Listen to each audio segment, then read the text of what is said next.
Melihat pergerakan kurs ini sepertinya sangat sensitif sekali dengan isu-isu yang berada di global ini menjadikan deja vu seperti kepemimpinan Trump yang pertama sebelumnya begitu ya. Tapi kalau kita melihat daya tahan rupiah ini kan sebenarnya kemarin sempat menyentuh 17.000 tapi sekarang mungkin itu juga harus kita apresiasi seperti apa upaya Bank Indonesia untuk bisa masuk begitu dan sekarang sudah kembali lagi ke 16.800-an begitu. Tapi Anda lihat sepertinya apakah mungkin rupiah ini akan melemah lagi ke level 17.000 dalam waktu dekat?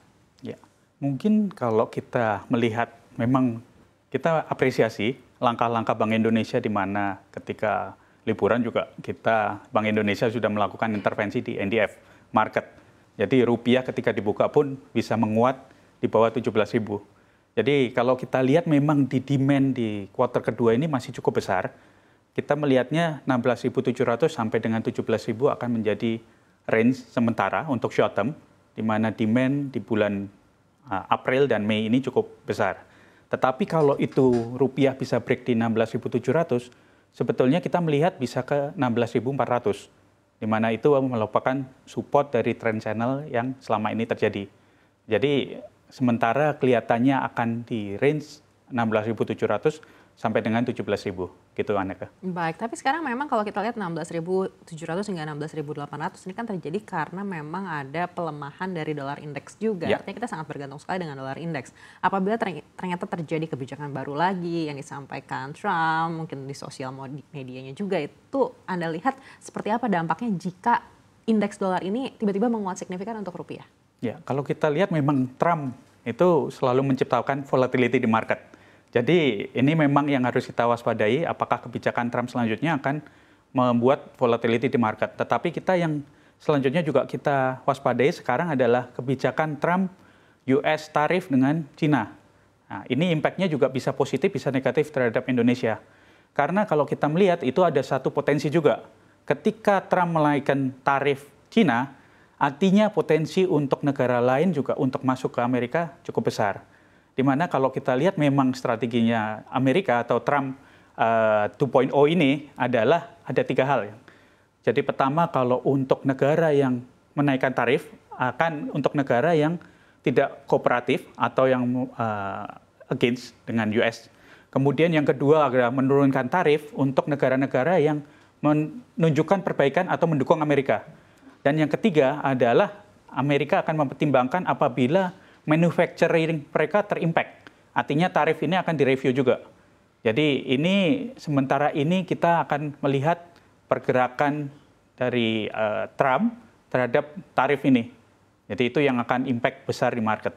Ya, gitu. Baik, apakah kebijakan-kebijakan dari dalam negeri ini juga masih sangat berpengaruh terhadap penguatan rupiah atau menurut Bapak memang lebih dipengaruhi oleh indeks dolar saja saat ini? Ya.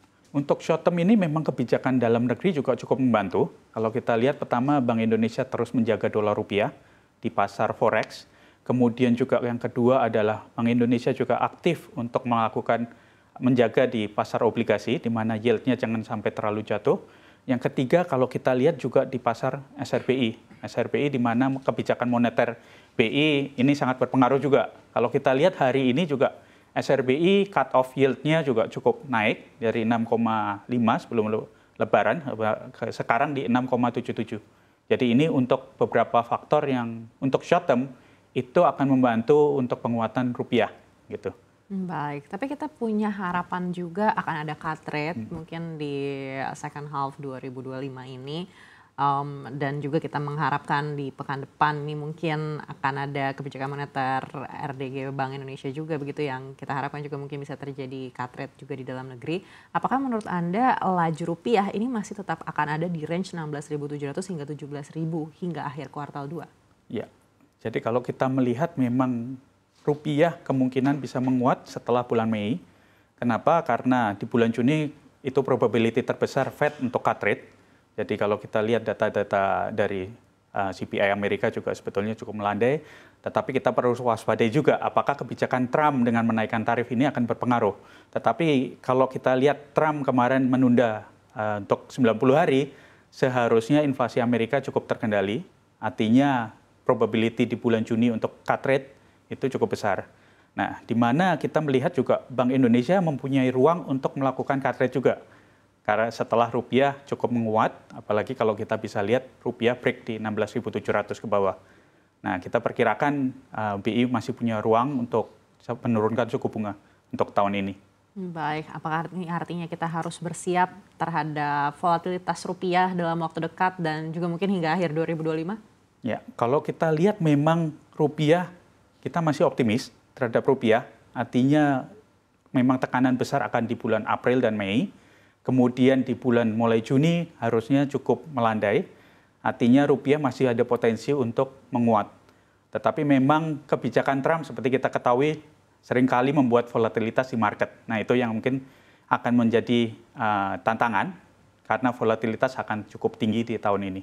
Gitu. Baik, lalu bagaimana dengan upaya-upaya yang dilakukan pemerintah di dalam negeri untuk bisa menguatkan rupiah? Apakah menurut Anda ini sebenarnya sudah cukup atau harus digenjot lagi, DHE misalnya? Ya, sebetulnya kebijakan DHE itu sangat membantu.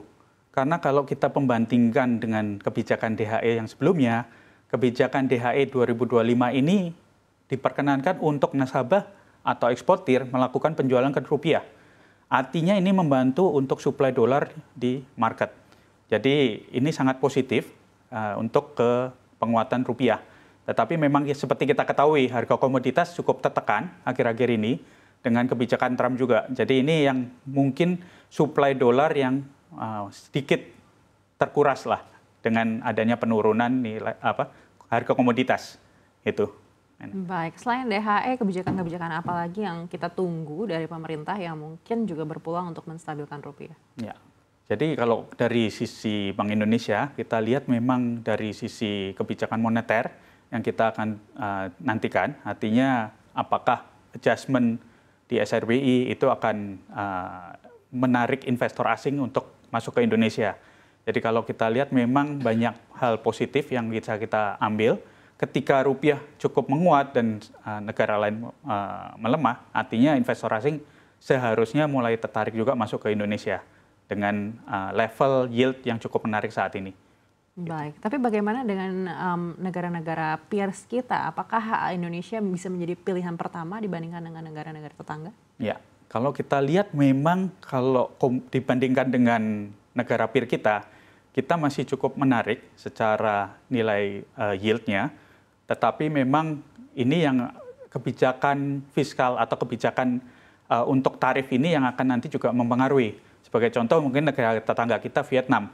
Mereka secara ini kan menurunkan untuk tarif impor dari Amerika ya.